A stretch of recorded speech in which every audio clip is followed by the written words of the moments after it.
I can't say that I'm very surprised, that I'm shocked rather, but I really thought we had this game, but we didn't. As you guys know, the Giants fell to the Green Bay Packers 38-13 in the wild card playoff. The first playoff run the Giants had since 2011, in which we won the Super Bowl. But, the Giants just didn't show up, plain and simple. The only player who did show up was Eli Manning, out of all people, in the regular season. I told you guys, he is the complete opposite from Peyton Manning. Peyton Manning is the best regular season quarterback in history, and then in the playoffs, he doesn't show up. Eli Manning, he has some years where he shows up in the regular season. More often than not, he's not very good in the regular season, and then in the playoffs, this guy's amazing. And you know what? He showed that today. He threw for 1 yard short of 300 yards. Had a touchdown. I'll dismiss that interception because it was garbage time. He was just trying to force the ball. But this guy, Eli Manning, he could have had 4 touchdowns today. 4 touchdowns and 350 yards.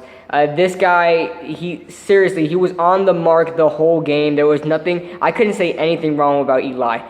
Sure, he was 23 of 44, but most of that was garbage time, trying to force the ball in places, but he was hitting the mark in the beginning, man. He just didn't care. He went to the end zone almost every other throw, it seemed like. He just threw to the end zone. The players just couldn't make a catch on it. The only player who was able to capitalize on, going deep for the end zone was Tavares King.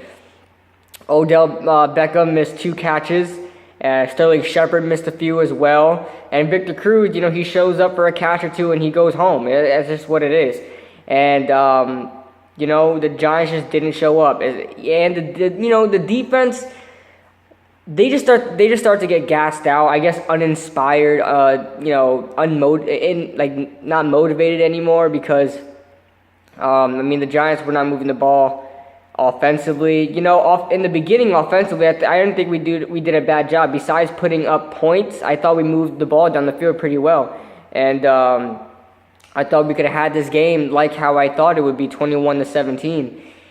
But and how it started, it didn't look like Green Bay was going to score at all. Like, it really didn't look like. That's how badly the Giants were figuring out the Green Bay offense. And then, halftime came around, and after that, they made some great adjustments. And let's just say Mike McCarthy's job is safe. Everybody was talking about him possibly getting fired this year because, once upon a time they were 4-6, and they win 6 straight, right into the playoffs. So, but and this is their 7th right here, and they'll be moving on to playing Dallas. We'll see how that game goes out. Last time Green Bay got squashed by Dallas. Let's see. I'm putting my cheese hat on today. This week coming up, you gotta beat the Cowboys, please beat the Cowboys. But anyway, like I said, Eli Manning was 23 of 44. I don't have my computer today because unfortunately I don't have Wi-Fi, so I gotta wait till the Wi-Fi gets put back on. So Eli Manning, 23 of 44, 299 yards, a touchdown, and a pick. Like I said, I am going to dismiss the pick. Really not on him. And Eli Manning, just not only that he had so many yards, it wasn't even focused on one guy. He gave receptions to everybody. It was so spread out. You've got Tavares King, our leading receiver, 3 receptions for 73 yards. Will Tye, who made that great... Eli loves throwing to the seam. We need a tight end that could catch in the seam. Sure, Will Tye did it in this instance, but he really doesn't do that consistently. We need a tight end that could catch on the seam because Eli just loves throwing there. He's done it for years now, and it's always worked. But we need to get a tight end. Hopefully we get like O.J. Howard or something, but we'll see how that turns out. But, we've got Will Tye, 4 receptions for 66. Sterling Shepard, 4 for 63. He could have had a touchdown and about, 70 to 80 yards, but didn't make that happen. Victor Cruz, 3 for 30, and Odell Beckham, 4 for 28. And you see these scoreboards in big games, and you notice that Odell really doesn't have much yards. He doesn't get much yards.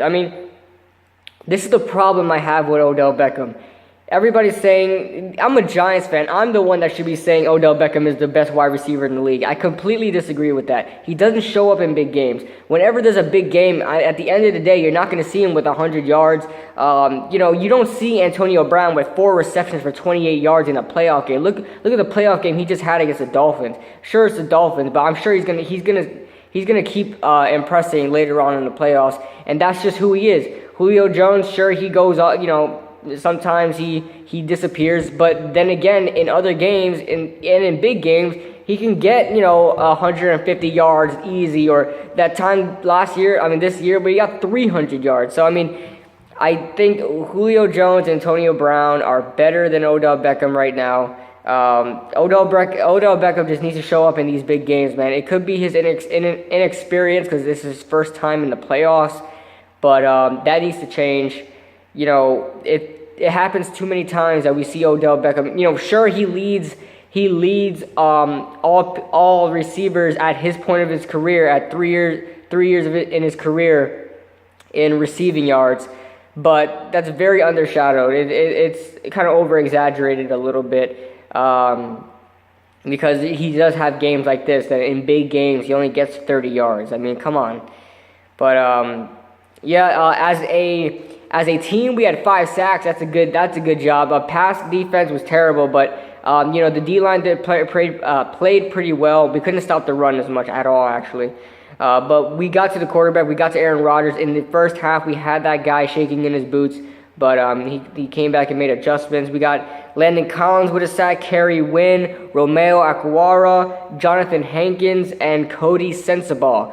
Guess who didn't get a sack? Olivier Vernon, probably the highest paid player on that defense. He is the highest paid player on that defense, and he doesn't show up. I saw him get manhandled by both tackles when he was lined up on the left side and the right side. He got absolutely manhandled. Olivier Vernon, man, we have to figure out a way to restructure his contract to make it a little bit less because, I heard that DRC might be out of here. That's sad to see. I really hope we can keep him. He signed for another 2 years, but his guaranteed money runs out this year. It already ran out. So we might not keep him, but, if we do let go of him and if we do let go of Jason Pierre-Paul, we'll have some money left over. But I really think we should restructure Olivier Vernon's contract. He didn't show up, man. He really didn't. He's our highest paid player on that defense, and he didn't get a sack today. I don't even know how much tackles he had, but he was relatively, not there. He wasn't there. And I think Landon Collins did a better job in the box than he did. So, and Victor Cruz needs to be out of here too. I'm sorry, Victor. So long. So see ya. I'm tired of. I don't think he's like the main problem, but these Giants wide receivers, I don't know what's going on with them. Forget about that Miami thing. I'm not talking about that. Okay, that's because I don't care about that. All right, you do whatever you want on your free days. I don't care. But pre-game, you guys saw the news probably. They had their shirts off, walking around with this pep in their step, like they're the big boss in town, and all up on Snapchat, on Instagram, in Lambeau Field, like they were, the stuff, all that in a bag of chips. But they go out in the field and they do nothing. That's the problem I have, especially with Victor Cruz. He's always like that. He has that mentality about him. Even before he got hurt, he's always been a hot shot. In interviews, he's very humble, but, with his friends and everything, he's always a hot shot. You got to have confidence in this league, but don't show confidence. Don't be like you're the best guy in town when you don't show up. You get 3 receptions for 30 yards. You completely disappear in the second half. He caught a good third down catch. He was completely open though, so maybe that was his doing or not, but it doesn't matter. He was completely open. But third down, he caught a good catch, and then the second half he completely disappeared. So long, Victor Cruz. We'll just get another wide receiver in the draft, or we'll sign one, whatever. But we got Odell Beckham, Sterling Shepard. I wanted Dwayne Harris to get more reps. Unfortunately, he didn't do that. Tavares King did a great job. I didn't see Jarrell Adams. I was hoping to see him in there. And this is a problem I had too, guys. We have a lot of problems with inexperience. Our team is just not experienced as a playoff team. Half of these, the majority of these players haven't even played a playoff game before. So All in all, we just got manhandled. I just want to point out a huge just turning point in the game. The Giants were moving down the field. We could have scored at least another field goal. I'm not gonna say spot us a field goal or anything, or spot us a touchdown, but we could have went down and scored some points. We were almost in field goal range. Paul Perkins, man, this is the part that I was telling you guys. Inexperience is poor discipline. Eli Manning fumbles the ball. Eli knows he fumbled it. You know, you can make an argument that his hand was going forward, but, you know, it stands as called. He fumbled the ball, okay? And it wasn't even Eli's fault. You know, Clay Matthews just made a great play. He got there just in time. It wasn't Eli's fault in this case, okay? The ball is fumbled. Eli's even scrambling to get the ball. I mean, Eli wanted to tackle Clay Matthews after Clay Matthews got the ball, but he was going for Paul Perkins to dump it off. Paul Perkins was somewhat open. He tried to dump it off to Paul Perkins. The ball is hit from the back, and it fumbled, but it gets to Paul Perkins. Paul Perkins about like 5 or 6 yards out, so it gets to Paul Perkins. And what Paul Perkins does is it bounces and hits his hand. He lets go of it and starts walking to the sideline like the play is dead. I didn't hear a referee's whistle blow. I don't know about you. I'm watching all the way here from Florida, and I didn't hear any whistles blown. I'm screaming at the freaking computer because I was watching from a computer. I was screaming at the computer, grab the ball, what are you doing? Clay Matthews, like, knocks Paul Perkins to the ground. Paul Perkins doesn't know what's going on until he gets knocked to the ground. Figures out, oh, wait, the whistles weren't blown. Let me grab this ball, and it was too late. Clay Matthews grabbed the ball. Eli Manning even tried to come in and try to rip the ball out from Clay Matthews' hand, but it didn't work out that way. That was the only turnover in the game. And it was a turnover that really shouldn't have happened. If Paul Perkins were to pick that up, we could have ran for a first down. Seriously, that could have been one of those plays like last year against the Falcons where Eli Manning fumbled the ball, but it went 10 yards, and Larry Donnell picked it up, and we got a first down. You know, it's plays like that really could impact the game, and it definitely did. That was one of the parts that just, you know, I'm sure just uninspired the defense and stuff like that. But yeah, the Green Bay Packers move on to the divisional championship, the divisional playoff round. They'll face the Cowboys.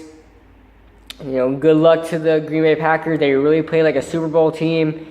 As far as their pass defense, it really needs to get better. The Giants were open in a lot of places, just couldn't get the ball in certain spots. The Giants could have had 28 points, almost 30 points this game, but we beat ourselves in this point. But that's not taken away from Green Bay whatsoever. They played a great game. They beat us.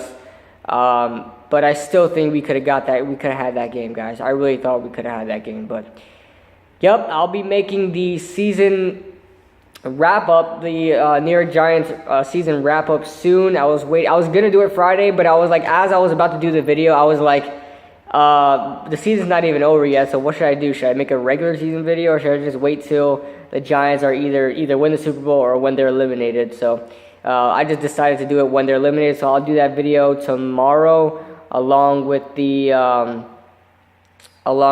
predictions tomorrow, the divisional round predictions. And let me know, guys, if you guys want me to do a season review. A lot of YouTubers are doing this, a season review for all 32 teams. I tried it 2 years ago. I think I got like 4 teams in, but I wound up not doing it. I don't know. I just didn't get enough information about every team to, you know, kind of satisfy you guys on information on what I thought about the team and how they did in the year. But I think I could do it this year. Let me know if you guys want to see that. I'll start off in draft order. By the time I get to the playoff teams, the draft order will be set already, so I can start off with the first 20 and see where we go from there. But let me know, guys. I'll see you guys in the next video.